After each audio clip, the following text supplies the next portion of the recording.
Giulietta, you did, with Laurence, you did a photojournalism workshop, which I think the title was a little bit misleading because you guys were talking about, of course you were talking about photojournalism, but you were also talking about these all other layers that also go into photojournalism, because usually when we talk about photojournalism or journalism, it's kind of like the work that's being created and then the result and everything in between people don't realize happens, which is also kind of how to formulate a story if it's not breaking news kind of a situation, how to pitch that, how to work with photo editors, how to work with publications, how to kind of, you know, present and package the whole thing and work towards an end that's presentable. And there's like so many other people that come into play right here. It's not just the photographer and their work, it's just layers and layers. Can you kind of also give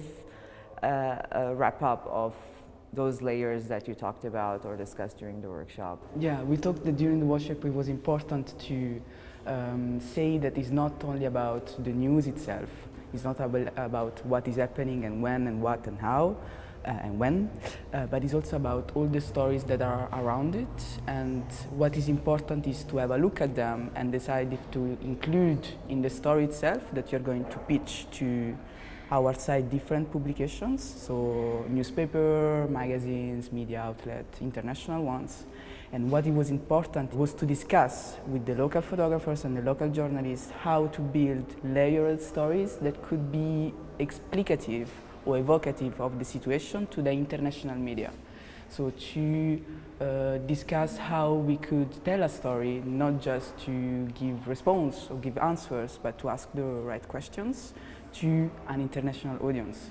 So how to pitch it and meaning how to present to different titles, how to be sure of our stories, how to be unsure. And it was a collaborative moment because it was different people and different journalists from different media outlets. And the important has been to put everybody on the same table and to share the experience and to share the visions of that.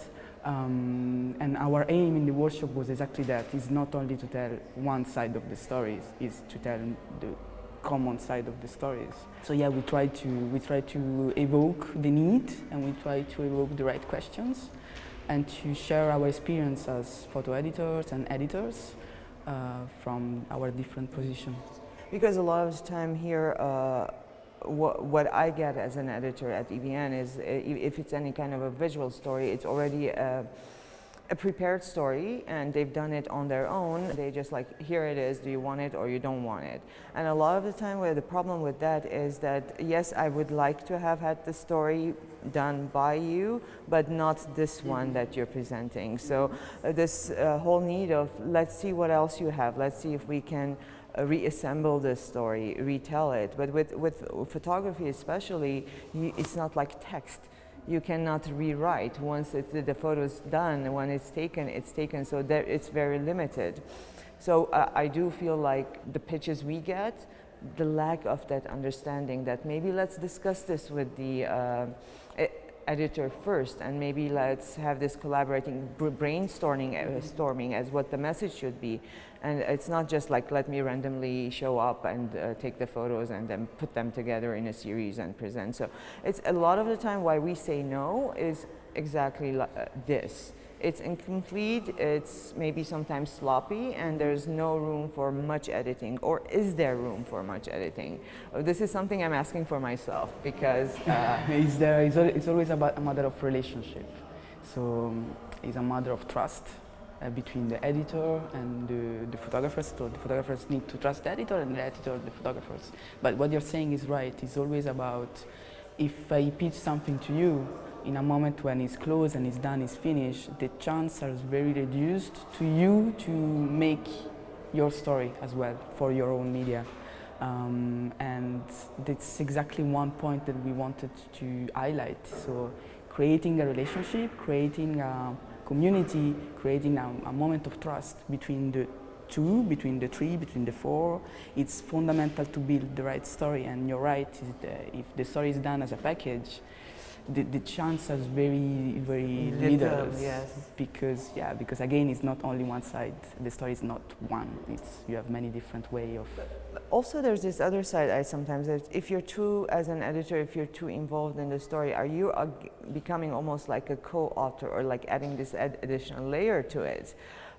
So when is, if you don't have that trust, that history with the photographer of working and knowing that this is a collaborative thing, because a lot of the time that's one thing that we need also to consider in Armenia. A lot of the time it's not a collaborative thing. A photo story is usually not a collaborative thing in Armenia, at least, or in our culture. So when is it too much as to how hard you can work on a story with the photographer, where you're hijacking actually their vision?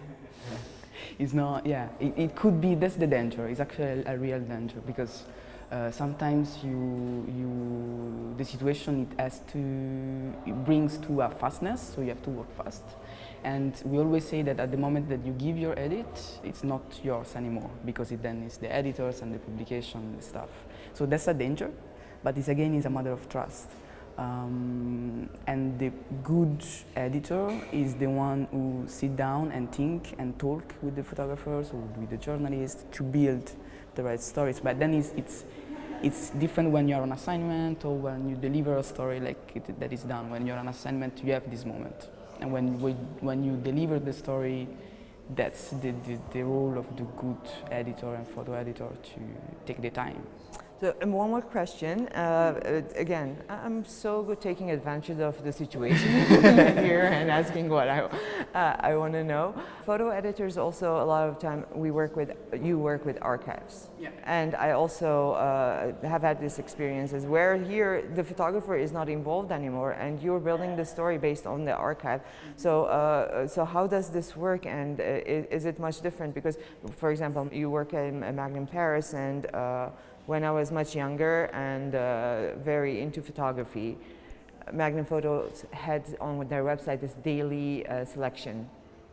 We call Dysturb, yeah. Distribution. So every morning I would just check your email, check your social media, check Magnum Photos, see the photos, and then go on with the day. I had this routine for a while, until they changed the website, and then I couldn't get into it, but yes. Working with presenting work that's already been done and has already been archived. So how much freedom do you allow yourself when the photographer is not there to say, you know what, no, stop? Not much. I mean, there is two layers of the archival vision. So there's the historical thing. So when an event, you have to tell what happened. But then, from the Magnum Photo side, it's always about being sincere of the photographer point of view, which is not the truth, it's an individual vision.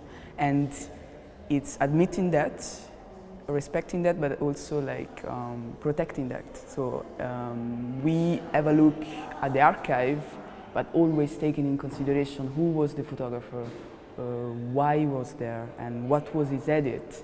And if his edit is not there, we take much more time before putting out that story, because we have one of the most interesting archival images of the story of the world, but it's individual visions.